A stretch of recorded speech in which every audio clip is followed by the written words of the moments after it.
I've known Bob McPhee since 1976 when I was the coach of Maine's team which wrestled against the Austrian national team.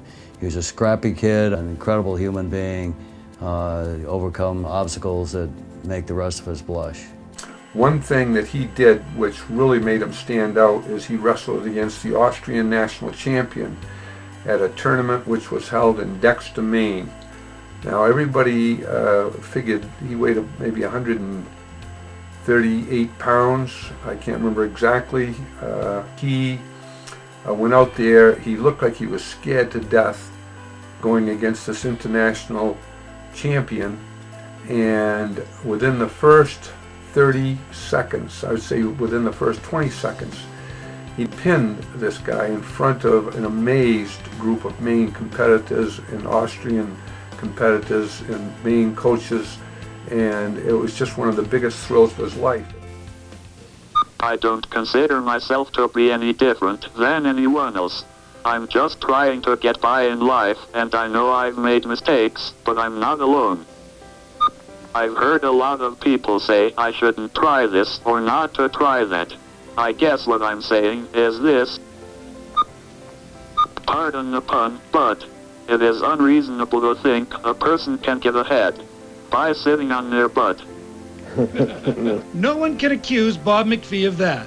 His book tells the story of how he was paralyzed while playing high school football in 1976. At 150 pounds, he tackled a 210-pound halfback repeatedly in a preseason game. A half hour later, he collapsed and was carried from the field, paralyzed.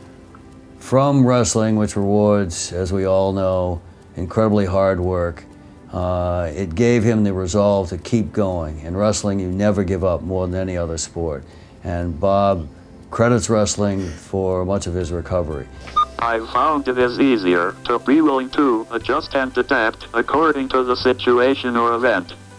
Bob's way of adapting has been to create a new life for himself as a sports writer. He graduated from the University of Maine, and his articles now appear in the Lewiston Sun-Journal and the Rumford Falls Times. I don't believe that I'm treated any differently by other writers. However, I'm sure there was some doubters when I first started.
It means a lot to Bob. It means that he has been recognized by people outside of Maine. Anyone in Maine who has anything to do with wrestling or sports knows Bob McPhee, knows him, knows his story, knows the way he keeps taking step by step forward. To be recognized nationally, it means even more.